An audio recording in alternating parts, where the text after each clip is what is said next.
D മണി എന്നറിയപ്പെടുന്ന തമിഴ്നാട് ഡിണ്ടിഗൽ സ്വദേശിയായ ബാലമുരുകൻ. ഇയാൾ തിരുവനന്തപുരത്ത് 2020 ഒരു ഹോട്ടലിൽ വെച്ച് പഞ്ചലോഹ വിഗ്രഹത്തിൻ്റെ ഒരു കച്ചവടം നടത്തി. അതിൽ ഈ പറയുന്ന ആരോപണമുള്ള പോറ്റിയും ഉൾപ്പെടുന്നുണ്ട്. 500 കോടി രൂപയ്ക്കാണ് പഞ്ചലോഹ വിഗ്രഹം വിറ്റത്. ഇതിൽ 2000 രൂപയുടെ കെട്ടുകളാക്കിയിട്ട് ഒരു വണ്ടിയിൽ ഇത് കൊണ്ടുവന്നു. ഇത് ഞാൻ കണ്ടു എന്നൊക്കെ ഒരു പ്രവാസി വ്യവസായി വെളിപ്പെടുത്തി. ആ 500 കോടിയുടെ കച്ചവടം നടക്കുമ്പോൾ തന്നെ 3 പഞ്ചലോഹ വിഗ്രഹങ്ങൾ കൂടെ ഈ തുണിയിൽ പൊതിഞ്ഞ നിലയിലുണ്ടായിരുന്നു. ഇത് തന്നെ കാണിച്ചു എന്നാണ് ഈ പ്രവാസി വ്യവസായി പറയുന്നത്. അങ്ങനെയാണെങ്കിൽ ഈ മണി എന്ന് പറയുന്നത് ചെറിയൊരാളല്ല. മാത്രമല്ല, അയാൾ ആദ്യം ഈ പറയുന്ന ചെറിയ ഹോട്ടൽ നടത്തിയിട്ട് ഓട്ടോറിക്ഷ ഓടിച്ചൊക്കെ നടന്നതാണ്. പെട്ടെന്നാണ് ഇയാളുടെ സാമ്പത്തിക വളർച്ച ഉണ്ടാകുന്നത്. അങ്ങനെ സാമ്പത്തിക വളർച്ച ഉണ്ടാകണമെങ്കിൽ ഇത്തരത്തിലുള്ള വിഗ്രഹക്കടത്ത് സംഘവുമായിട്ട് മണിക്ക് നിർണായകമായൊരു പങ്കുണ്ടാവും. സ്വാഭാവികമായിട്ടും ഈ പങ്കിൻ്റെ അടിസ്ഥാനത്തിലാണ് തിരുവനന്തപുരത്ത് ദേവസ്വം ബോർഡിലെ ഒരു ഉന്നതൻ, ഈ പറയുന്ന ഉണ്ണികൃഷ്ണൻ പോറ്റി, മണി ഇവരെല്ലാം കൂടെ ഒരു കച്ചവടം നടത്തുന്നു. 500 കോടി രൂപയുടെ കച്ചവടം എന്നൊക്കെ പറയുമ്പോൾ നമുക്ക് ചിന്തിക്കുന്നതിനപ്പുറം. അപ്പോൾ ഈ മണി സംഘം എന്ന വിമാനത്തിലാണെന്നും പറയുന്നുണ്ട്. അപ്പോൾ പണം എത്തിക്കാനായിട്ട് വാഹനത്തിൽ 2000 കോടി നോട്ടും ഒക്കെ ആയിട്ട് വേറൊരു സംഘം എത്തുന്നു. ഇതെല്ലാം കൂടെ നോക്കുമ്പോൾ ഒരു അധോലോക റോക്കറ്റ് അവിടെ കറങ്ങി നടക്കുന്നു. മാത്രമല്ല, നേരത്തെ റിപ്പോർട്ട് വന്നിരുന്നു തിരുവനന്തപുരത്ത് ചില ക്ഷേത്രങ്ങൾ ലക്ഷ്യം വെച്ചു. പ്രധാനമായും ഉന്നം വെച്ചത് ശ്രീപത്മനാഭസ്വാമി ക്ഷേത്രമാണ്. അവിടെ അളവറ്റ സമ്പത്തുണ്ട്, അളവറ്റ സ്വർണ്ണ വിഗ്രഹങ്ങളൊക്കെ ഉണ്ട്, അല്ലെങ്കിൽ സ്വർണ്ണമൊക്കെ ഉണ്ടെന്ന് കരുതിയിട്ട് ഇത് തട്ടിയെടുക്കാനുള്ള ചില ശ്രമങ്ങൾ നടത്തുന്നു. പക്ഷേ ഇൻ്റലിജൻസിൻ്റെ റിപ്പോർട്ട് അനുസരിച്ച് അവിടെ സുരക്ഷ ശക്തമായതുകൊണ്ട് ഒരു പക്ഷേ ആ പദ്ധതി പാളിപ്പോയതാകാം. അപ്പോൾ ഈ പ്രവാസി വ്യവസായി പറയുന്നത് ചില നിർണായകമായ കാര്യങ്ങളാണെങ്കിൽ SIT ആ മേഖലയിലേക്ക് അന്വേഷണം കേന്ദ്രീകരിക്കണ്ടേ? തീർച്ചയായിട്ടും ആ വഴിക്കാണ് പോകേണ്ടത്. പക്ഷേ ഓരോ ദിവസവും ഇത് അങ്ങേയറ്റം സങ്കീർണമായി പോവുകയാണ് ഈ പ്രശ്നങ്ങൾ. മാത്രമല്ല, ഇത് ശബരിമലയിൽ നിന്ന് ആ പ്രശ്നം എവിടം വരെ എത്തുന്നു എന്ന് ആലോചിച്ച് നോക്കൂ. ഇതൊരു വമ്പൻ റാക്കറ്റാണ്. ഇതിൻ്റെ അന്വേഷണം ലോകവ്യാപകമായി നടക്കണമെന്ന് മാത്രമല്ല, ഇതിൻ്റെ ഇരയായി തീർന്നിട്ടുള്ളത് ഒരു ശബരിമല ആയിരിക്കാനും വഴിയില്ല. കാരണം ഈ പഞ്ചലോഹ വിഗ്രഹങ്ങൾ ഉൾപ്പെടെയുള്ള വമ്പിച്ച വില കൂടിയ ആൻറ്റിക് മാർക്കറ്റിലെ ഒരു കൊച്ചു വിഗ്രഹത്തിന് പോലും കോടികളാണ് വിലയിടുന്നത്. അതിൻ്റെ ലോഹത്തിൻ്റെ വിലയോ അതിൻ്റെ ലേബർ ചാർജോ ഒന്നുമല്ല, അതിൻ്റെ മൂല്യം കണക്കാക്കുന്ന അങ്ങനെ ആൻറ്റിക്. അതിന് പല കാരണമുണ്ട്. അതിൻ്റെ പഴക്കത്തിനനുസരിച്ച് വില കൂടുകയും ചെയ്യും. മോഹവില എന്ന് പറയും. മോഹവില മാത്രമല്ല, അതിൻ്റെ ആകർഷണീയത, അതിൻ്റെ ആ ശില്പത്തിൻ്റെ മീൻസ് അതിൻ്റെ വിശ്വാസപരമായ മൂല്യം, ഒരുപാട് മൂല്യങ്ങൾ ചേർന്നാണ്. അതിൻ്റെ ഇമോഷണൽ വാല്യൂ, ഈ അങ്ങനെയുള്ള ഒരുപാട് വാല്യൂസ് നമ്മൾ ഈ കാണുന്ന. ഇപ്പോൾ ഒരു സ്വർണ്ണമാണെങ്കിൽ വാതിൽപ്പാളിയിൽ നിന്ന് സ്വർണം ഉരുക്കി മാറ്റിയിട്ട് എടുത്താൽ ആ സ്വർണത്തിൻ്റെ വിലയുള്ളൂ. ഇതല്ല, സ്വർണത്തെക്കാളും പ്ലാറ്റിനത്തെക്കാളും ഡയമണ്ടിനേക്കാളും ഒക്കെ വില കൂടിയ ഒരു സാധനമാണ്. അപ്പം അങ്ങനെ വരുമ്പോൾ ഇത് ഇന്നും ഇന്നലെയും തുടങ്ങിയതാവാനും വഴിയില്ല. ഇപ്പോൾ ശബരിമലയിൽ നിന്ന് തന്നെ കൊണ്ടുപോയത് എത്രയോ കൊല്ലത്തെ പഴക്കമുണ്ട് നമ്മൾ കരുതുന്നു. പത്മകുമാറിനും മുമ്പേ അവിടുത്തെ ദേവസ്വം ബോർഡ് ചെയർമാൻമാരായിരുന്ന, ദേവസ്വം ബോർഡ് പ്രസിഡന്റുമാരായിരുന്ന കാലത്തും ഇത് നടന്നിട്ടുണ്ടാവണം. ഇനി മാത്രമല്ല, ഇപ്പോൾ ഇതിനകത്ത് പ്രയാർ ഗോപാലകൃഷ്ണന്റെ പേര് കേൾക്കുന്നുണ്ട്. ഈ ഉയർന്ന കോൺഗ്രസ് നേതാക്കന്മാർ പോറ്റിയുടെ കൂടെ, പല മുതിർന്ന നേതാക്കന്മാരുടെയും കൂടെ, പിണറായി വിജയനുണ്ട്. അതുപോലെ പിണറായി വിജയന്റെ കാലത്ത് മാത്രമല്ലല്ലോ, സോണിയാഗാന്ധിയൊക്കെ പ്രഭാവത്തോടെ നിലനിന്ന കാലത്ത് അവരെ പോയി കാണണമെങ്കിൽ അത്രയും കാലത്ത് UPA ഗവൺമെൻറ് കേന്ദ്രം ഭരിക്കുന്ന കാലത്തൊക്കെ ഉണ്ടായിരിക്കണമല്ലോ. അതിൻ്റെ പഴക്കവും തിട്ടപ്പെടുത്തേണ്ടതുണ്ട്. ഈ പറഞ്ഞ ആൻറ്റിക്കിൻ്റെ വാല്യൂ പോലെ തന്നെയാണ് ഈ ഫോട്ടോസിൻ്റെയും ഒക്കെ വിലയെടുക്കേണ്ടത്. അങ്ങനെയാണെങ്കിൽ ഇത് എത്രയോ കാലമായിട്ടുള്ള ഏർപ്പാടാണ്. ശബരിമലയിൽ നിന്നും തന്നെയും നേരത്തെ വിഗ്രഹങ്ങൾ പോയിരിക്കാം. മാത്രമല്ല, വിഗ്രഹമോഷണം ഒരു കാലഘട്ടത്തിൽ സിവിന് ഓർമ്മയില്ലേ, പ്രധാനപ്പെട്ട വാർത്തയായിരുന്നു. ഏറ്റുമാനൂർ ക്ഷേത്രത്തിൽ നിന്നൊരു വിഗ്രഹമോഷണം പലയിടത്തു നിന്നും. എനിക്ക് മലബാറിലാണ് ഞാൻ പറയുന്നത്. മലബാറിൽ പോലും സാധാരണഗതിയിൽ ഈ അമ്പലത്തിൽ കയറി മോഷ്ടിക്കാനൊക്കെ മടിക്കുന്നവരാണ്. പക്ഷെ മലബാറിൽ പോലും മുസ്ലിം ചെറുപ്പക്കാരുൾപ്പെടെ ഈ വിഗ്രഹമോഷണത്തിൽ പങ്കാളികളായിട്ട് അവരെയൊക്കെ ഈ ഉടുപ്പിടാതെ വിഗ്രഹത്തോടൊപ്പം നിൽക്കുന്ന പടങ്ങളൊക്കെ മലബാറിലെ പത്രങ്ങളിൽ ഞാൻ കണ്ടിട്ടുണ്ട്, എത്രയോ പതിറ്റാണ്ടുകൾക്ക് മുമ്പ്. അപ്പം ആൻറ്റിക് വാല്യൂ ആണ്. കാരണം ഇവർക്കൊരു പ്രത്യേകതയുള്ളത്, ഈ കള്ളക്കടത്തിന് എന്താണോ അതാത് കാലത്ത് വാല്യൂ കൂടുതൽ വരുന്നത് അതിലേക്ക് ഇവർ തിരിയും. ഇപ്പൊ ഡ്രഗിലാണ്. കുറഞ്ഞ ക്വാണ്ടിറ്റി മതി, സമർത്ഥമായിട്ട് കടത്താൻ പറ്റും. തല പോകാതെ നോക്കണം എന്നുള്ള മാത്രമേ ഉള്ളൂ. അറബ് രാജ്യങ്ങളിലേക്കാണെങ്കിൽ തല പോകാതെ നോക്കണം. അമേരിക്കയിലേക്കാണെങ്കിൽ അത്തരം ഭീഷണിയില്ല, അവിടെ എത്തിച്ചു കൊടുത്താൽ മതി. അപ്പോൾ ഈ റാക്കറ്റിൻ്റെ ഒരു പ്രത്യേകത, ഈ മാഫിയ എന്ന് പറയുന്നൊരു സാധനം, കള്ളക്കടത്ത് എന്ന് പറയുന്നൊരു സാധനം, അതാത് കാലത്ത് പുതിയ പുതിയ വാല്യൂ ബേസ്ഡ് ആയിട്ടുള്ള അല്ലെങ്കിൽ മൂല്യവർദ്ധിത ഉൽപ്പന്നങ്ങൾ ഇവർ കണ്ടെത്തും. അപ്പോൾ അങ്ങനെ വന്ന ഒരു കാലഘട്ടത്തിൽ എനിക്ക് തോന്നുന്നു ഇപ്പോഴല്ല, ഇപ്പോൾ അത് ഔട്ട്ഡേറ്റഡ് ആണ് ഏതാണ്ട്. ആ സമയത്താണ് അത് കണ്ടുപിടിക്കുന്നത്. അതായത് പത്തനംതിട്ട ജില്ലക്കാരനായിട്ടുള്ള ഒരു പ്രവാസി വ്യവസായി, സ്വാഭാവികമായിട്ടും അയാൾക്ക് ഈ പുരാവസ്തുക്കളോട് താല്പര്യം കൂടുതലുണ്ട്. അങ്ങനെയാണ് വിരുദ്ധനഗർ സ്വദേശിയായ ശ്രീകൃഷ്ണൻ എന്ന് പറയുന്ന ഇടനിലക്കാരനെ സമീപിക്കുന്നത്. അയാളാണ് ഈ പറയുന്ന ഡി മണി എന്ന് പറയുന്ന ആളിലേക്ക് കൊണ്ടുവന്നെത്തിക്കുന്നത്. അയാൾ ഇവരുമായിട്ട് മീറ്റ് ചെയ്യുമ്പോൾ പറയുന്ന 1000 കോടി രൂപയുടെ കച്ചവടം നടത്താനുള്ള സാധനങ്ങൾ ഞങ്ങളുടെ കയ്യിലുണ്ട് എന്ന് പറഞ്ഞാൽ ആന്റിക് വിഗ്രഹങ്ങൾ ഞങ്ങളുടെ കയ്യിലുണ്ട്. അപ്പോൾ പഞ്ചലോഹ വിഗ്രഹം പൊതിഞ്ഞ് സൂക്ഷിക്കുന്നു, ഒരു പഞ്ചലോഹ വിഗ്രഹം കാണിക്കുന്നു, ഒരു കച്ചവടം നടത്തി കാണിക്കുന്നു. മാത്രമല്ല ഈ പ്രവാസി വ്യവസായി പറയുന്നത്, ഞാൻ ഈ 2000 നോട്ടുകൾ അടുക്കി വെച്ചുകൊണ്ട് ഒരു വാഹനത്തിൽ വന്ന് എൻ്റെ ചിത്രം എടുത്തിട്ടുണ്ട്, ഇത് SIT കാണിച്ചു എന്നും അതിൻ്റെ തെളിവുകൾ നൽകിയെന്നും ഒക്കെ പറയപ്പെടുന്നു. അത് സ്ഥിരീകരിക്കേണ്ട റിപ്പോർട്ടാണ്. പക്ഷേ ഇവിടെ ഉണ്ണികൃഷ്ണൻ പോറ്റി എന്ന് പറയുന്നത് അത്ര ചെറിയ മീനല്ല. കാരണം കഴിഞ്ഞ ദിവസം പുറത്തു വന്നത് മുഖ്യമന്ത്രി പിണറായി വിജയനോടൊപ്പം നിൽക്കുന്ന ദൃശ്യങ്ങളാണ്, ചിത്രമൊന്നുമല്ല.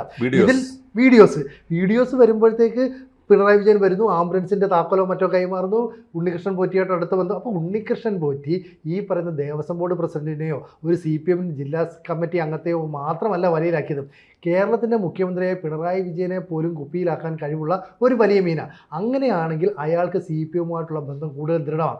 ഒരു പക്ഷേ അന്വേഷണം വരുമ്പോൾ ഈ പറയുന്ന പത്മനാഭസ്വാമി ക്ഷേത്ര കൊള്ളയ്ക്ക് പോലും പദ്ധതിയിട്ട ആളാണ് ഡി മണി, ശ്രീകൃഷ്ണൻ, ഈ ഉണ്ണികൃഷ്ണൻ പോറ്റിയുമായി ബന്ധപ്പെട്ട ചില ആളുകൾ. അപ്പോൾ അന്താരാഷ്ട്ര റാക്കറ്റിന് കേരള സർക്കാരുമായിട്ട് ഡയറക്റ്റ് ഒരു ബന്ധമുണ്ടെന്ന് പറഞ്ഞാൽ എങ്ങനെയാണ് നമ്മളതൊക്കെ വിശ്വസിക്കാതിരിക്കുക? തീർച്ചയായിട്ടും വിശ്വസിക്കാതിരിക്കേണ്ട ഒരു കാര്യമില്ല.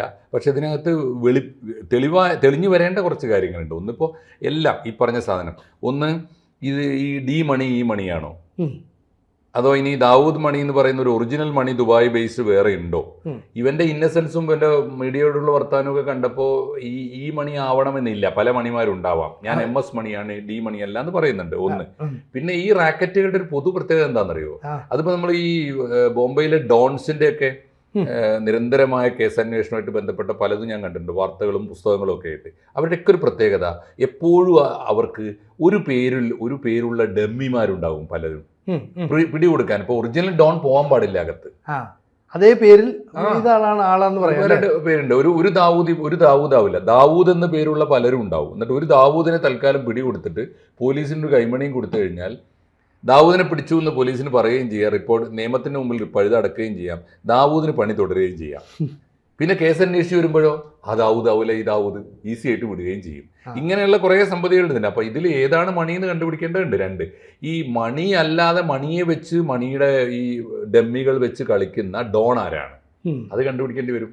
ഈ ഡോണുമാരൊന്നും സംശയമൊന്നുമില്ല, എല്ലാ ഭരണകൂടം വരെ പോക്കറ്റിലായിരിക്കും. യാതൊരു സംശയമില്ല. അപ്പോൾ ദുബായ് ഇതിൻ്റെ ഒരു ട്രാൻസിഷൻ സെൻ്ററാണ്. ദുബായിൽ ആർക്കാ ആൻറ്റിക്ക്, പക്ഷെ ദുബായ് ഇതിന്റെ മാർഗോള മാർക്കറ്റാണ്. ഇവിടെ നിന്നാണ് ഇത് ഡൈവേർട്ട് ചെയ്ത, ഇവിടെ നിന്നുള്ള മോഷ്ടിക്കപ്പെടുന്ന സെന്ററുകളിൽ നിന്ന് എത്തിക്കുന്നത് അവിടെയാണ്. അവിടെ നിന്നാണ് ലോകത്തിലെ ഏത് രാജ്യത്ത് പോയാൽ കൂടുതൽ വില കിട്ടും, അങ്ങോട്ട് കയറ്റി അയക്കുക. അതാണ് അതിൻ്റെ ഒരു കാര്യം. അപ്പോൾ ഇവിടെ നിന്ന് മനസ്സിലാകുന്ന ഒരു കാര്യം, ഉണ്ണികൃഷ്ണൻ പോറ്റി തിരുവിതാംകൂർ ദേവസ്വം ബോർഡിന് കീഴിലുള്ള ഏതോ ക്ഷേത്രത്തിൽ നിന്ന് പഞ്ചലോഹ വിഗ്രഹം കടത്തിയിട്ടുണ്ട്. ആ വിഗ്രഹമാണ് ഡി മണിക്ക് കൈമാറിയത്. അത്തരത്തിലൊരു വിഗ്രഹമായിരിക്കാം 500 കോടി രൂപയ്ക്ക് വിറ്റത്. ഇപ്പം തിരുവനന്തപുരത്തെ ഒരു ഹോട്ടലിൽ വെച്ച് 500 കോടി രൂപയുടെ കച്ചവടം നടന്നു എന്ന് സ്ഥിരീകരിക്കപ്പെടുന്നു. അങ്ങനെയാണെങ്കിൽ അത് എവിടെ നിന്ന് കൊണ്ടുവന്നു എന്നുള്ളത് ഈ ഉണ്ണികൃഷ്ണൻ പോറ്റിയാണ് പറയേണ്ടത്. ഇത് ഇപ്പോഴും ഡി മണി വ്യക്തമാക്കില്ല. പക്ഷേ ഈ തട്ടുപൊളിപ്പൻ കച്ചവടത്തിൽ നിന്ന് ഡി മണി എങ്ങനെ ഉയർന്നു വന്നു? ഇപ്പോൾ മാഷ് പറയുന്ന പോലെയാണെങ്കിൽ മറ്റൊരു ഡോണുണ്ട്, ആ ഡോണിൻ്റെ പ്രതിയായിട്ട് ഡി മണി, ഡി ആണ് വലിയ പ്രശ്നം. ദുബായ് മണി, ദാവൂദ് മണി എന്നൊക്കെ പറയുന്നുണ്ട്. ഈ മണി പറഞ്ഞ് എനിക്ക് ബന്ധമില്ല എന്ന് പറയുമ്പോൾ ഉണ്ണികൃഷ്ണൻ പോറ്റിയുമായിട്ട് നേരിട്ടൊരു ചോദ്യം ചെയ്യലിലേക്ക് വരുമ്പോൾ പല നിർണായകമായ കാര്യങ്ങളും വെളിപ്പെടാം. മാത്രമല്ല മണിയുടെ ഓഫീസിൽ വീട്ടിലൊക്കെ തന്നെ SIT പരിശോധന നടത്തി. അപ്പോൾ ചില രേഖകൾ കിട്ടി, ഇയാൾക്ക് ആൻറ്റിക് ബിസിനസ്സുമായിട്ട് നല്ല ബന്ധമുണ്ട്. ഇയാൾ ഇത്തരത്തിലുള്ള ഈ പഞ്ചലോഹ വിഗ്രഹങ്ങൾ കടത്തുന്ന റാക്കറ്റാണ്. അല്ലെങ്കിൽ പിന്നെ ആലപ്പുഴ ജില്ലക്കാരനായ, പത്തനംതിട്ട ജില്ലക്കാരനായ വ്യവസായികളുമായിട്ട് തമിഴ്നാട്ടുകാരൻ എങ്ങനെയാണ് ബന്ധപ്പെടുക? അപ്പോൾ അത്തരത്തിൽ എത്ര കോടി രൂപ വേണമെങ്കിൽ ഇവർ മുടക്കാൻ തയ്യാറാണെങ്കിൽ ഇതേ വ്യക്തികൾ ഇത് മേടിച്ചിട്ട് യൂറോപ്യൻ രാജ്യങ്ങൾ അതിനേക്കാൾ ഉയർന്ന വിലയ്ക്കായിരിക്കും ലഭിക്കുക. അപ്പോൾ അന്താരാഷ്ട്ര തലത്തിലുള്ള ഒരു സ്വർണ്ണ കച്ചവട റാക്കറ്റിന് പത്മനാഭസ്വാമി ക്ഷേത്രവും ശബരിമല ക്ഷേത്രവും ഒക്കെ ടാർഗറ്റ് ആയിരുന്നു എന്ന് പറഞ്ഞാൽ വിശ്വാസികളെ സംബന്ധിച്ച് അത് ഞെട്ടിക്കുന്ന ഒരു കാര്യമാണ്. പക്ഷേ നമ്മുടെ വിശ്വാസികൾക്കുള്ള ഒരു ഗുണം എന്താണെന്നറിയോ? ഈ മാതിരി വിവാദങ്ങളൊക്കെ, കളവ്, കൊള്ള, മോഷണം, ദൈവത്തിൻ്റെ മുതൽ കട്ടുകൊണ്ടു പോകുന്നു, അതും കാവൽക്കാർ കൊണ്ടുപോകുന്നു, ഇതിൻ്റെ സംരക്ഷകർ കൊണ്ടുപോകുന്നു, ദേവസ്വം ബോർഡ് കൊണ്ടുപോകുന്നു ഒക്കെ കാണുമ്പോൾ ആളുകൾക്ക് ഭക്തി കൂടുകയും ആവേശത്തോടെ കൂടുതൽ പണം കൊണ്ടുപോയി അവിടെ നിക്ഷേപിക്കുകയും ചെയ്യും. അതാണ് മലയാളിയുടെ ഒരു വീക്ക്നെസ്. അത് കൂടെ കണ്ടില്ല. ഇപ്രാവശ്യം ആലോചിച്ചു, ഞാൻ പലപ്പോഴും ആലോചിച്ചിട്ടുണ്ടായിരുന്നു, ഇക്കൊല്ലം ശബരിമലയ്ക്ക് വലിയ തിരക്ക് കാണൂല, ആളുകൾക്ക് ഈ അവിശ്വാസം വരുന്നു. അവിശ്വാസം വരികയല്ല, വിശ്വാസം കൂടുകയാണ്. കാരണം അയ്യപ്പൻ കുറച്ചുകൂടി ഫേമസ് ആയല്ലോ എന്ന് ആളുകൾ അങ്ങനെയാണ്. അപ്പൊ ഇത് പത്മനാഭസ്വാമി ക്ഷേത്രത്തിൽ മാത്രമല്ലെന്നേ, പത്മനാഭസ്വാമി ക്ഷേത്രത്തിൽ അടിയന്തരമായി പൂർവ്വകാല പ്രാബല്യത്തോടെ പരിശോധന നടത്തണം. കഴിഞ്ഞ ഒരു 50 കൊല്ലമെങ്കിലും ആയിട്ട് അവിടുന്ന് എന്തെങ്കിലും വിഗ്രഹങ്ങൾ നഷ്ടപ്പെട്ടിട്ടുണ്ടോ ഒന്ന്. അതുപോലെ ഇതിനേക്കാളും പഴക്കമുള്ള ക്ഷേത്രങ്ങൾ ഒരുപാട് എണ്ണം ഉണ്ടെന്നേ. പഴക്കം കൂടും തോറും ഒരു പഞ്ചലോഹ വിഗ്രഹത്തിൻ്റെ വില കൂടുകയാണ് ലോക മാർക്കറ്റിൽ. അപ്പോൾ ഇത് അത്രയൊന്നും ശ്രദ്ധിക്കപ്പെടാത്ത എത്ര ക്ഷേത്രങ്ങളിൽ നിന്ന് പോയിട്ടുണ്ടാവും പഞ്ചലോഹ വിഗ്രഹം. ഞാൻ പറഞ്ഞില്ലേ, ഇടക്കാലത്ത് ഒരു എനിക്ക് തോന്നുന്നു ഇപ്പോൾ ഒരു 20 കൊല്ലമെങ്കിലും ആയിട്ടുണ്ടാവും നിരന്തരമായിട്ട് വിഗ്രഹങ്ങളുടെ മോഷണം പിടിക്കുക വാർത്തയുണ്ടായിരുന്നു. പിന്നെ വാർത്തകൾക്കൊരു ഗുണമുണ്ടല്ലോ, ഈ പ്രതികളോടൊപ്പം വിഗ്രഹം ഇരിക്കുന്ന പടം കാണും. പിറ്റേന്നത് എങ്ങനെ നഷ്ടപ്പെട്ടു പോയി, എവിടെ പോയി എന്നറിയില്ല, തൊണ്ടി മുതൽ ഏത് വഴിക്ക് പോയി, എങ്ങനെയാണ് അത് ലീഗലാക്കിയത്, അവരെങ്ങനെ കേസിൽ നിന്ന് ഊരിപ്പോകുന്നത്, ആരാ ജാമ്യം എടുത്തത് എന്നൊന്നും ആരും അറിയില്ല. ഇതൊരു വമ്പിച്ച റാക്കറ്റാണ്. മലബാറിൽ പോലും ശക്തമായിരുന്നു ഞാൻ പറയണത്. അവിടത്തേക്ക് മലബാറിലേക്ക് പ്രത്യേകത, പുരാതനമായ പഴയ ക്ഷേത്രങ്ങളുണ്ട് പലപ്പോഴും പൊളിഞ്ഞു കിടക്കുന്നത്, മലബാർ കലാഭാഗത്ത് തകർന്നു പോയത്. അത്തരം ക്ഷേത്രങ്ങളിലൊക്കെ എളുപ്പമാണ്, നല്ല കാവൽക്കാർ പോലും ഉണ്ടായില്ല, മോഷ്ടിച്ചു പോകാൻ എളുപ്പമാണ്. പിന്നെ അവരവിടെ ശുദ്ധി കലശം വെച്ച് പ്രശ്നം നോക്കി ഒരു പുതിയ പണമൊക്കെ പിരിച്ച് പുതിയ പ്രതിഷ്ഠ നടത്തും, അല്ലാതെ ഇതിൻ്റെ പിന്നാലെ ആരും കൂടില്ല. അപ്പോൾ ഇതൊക്കെയാണ് ഇതിൻ്റെ കാര്യം. അതുകൊണ്ട് ഈ റാക്കറ്റ് അതിഭീകരമാണ്. ഇതിനകത്ത് രാഷ്ട്രീയക്കാരുണ്ട്, യാതൊരു തർക്കവുമില്ല. രാഷ്ട്രീയക്കാരുണ്ടാവും എന്നുള്ളത്, രാഷ്ട്രീയക്കാർ ഇതിൻ്റെ ഞാൻ വിചാരിക്കുന്നില്ല രാഷ്ട്രീയക്കാർ ഇതിൻ്റെ ഡോണാവാൻ മാത്രമുള്ള ശേഷിയുള്ള രാഷ്ട്രീയക്കാരൊന്നുമില്ല. നമ്മുടെ യഥാർത്ഥ അധോലോക നായകന്മാരുടെ എത്രയോ അടിമകളായിരിക്കാനുള്ള ശേഷിയെ നമ്മുടെ രാഷ്ട്രീയക്കാർക്കുള്ളൂ. ഫാരിസ് അബൂക്കറിനെ കുറിച്ചൊരു പുസ്തകം വന്നിട്ടുണ്ട് ഇംഗ്ലീഷിൽ, ദ ഏഞ്ചൽ ഓഫ് ഗോഡ് എന്ന് പറഞ്ഞിട്ട്. അപ്പോൾ ഫാരിസ് അബൂക്കർ വിശുദ്ധനാണ്. ഫാരിസ് അബൂക്കർ പറയുന്നുണ്ട്, ഞാൻ പാവമാണ്, ഞാനല്ല, ഞാൻ വിശുദ്ധനാണ്, എൻ്റെ പണിക്കുള്ള ഏജന്റുമാരാണ് ഇവിടുത്തെ രാഷ്ട്രീയക്കാരും ഇവിടുത്തെ ഈ ടാക്സ് കൊടുക്കാത്ത ഫിലിം സ്റ്റാറുകൾ, സൂപ്പർ സ്റ്റാറുകൾ, അവരുടെയൊക്കെ പണം വെളുപ്പിച്ചു കൊടുക്കലാണ് എൻ്റെ പണി, ഞാൻ ദൈവത്തിന് വേണ്ടി ചെയ്യുന്ന വിശുദ്ധമായ കർമ്മമാണെന്ന് അയാൾ പറയുന്നുണ്ട്. ഇതേ ഉള്ളൂ അതിൻ്റെ കാര്യം. അതുകൊണ്ട് രാഷ്ട്രീയക്കാർ ഇതിൻ്റെ ഏജന്റുമാരായിരിക്കും, പങ്ക് പറ്റുന്നുണ്ടാവും, കമ്മീഷൻ പറ്റുന്നുണ്ടാവും.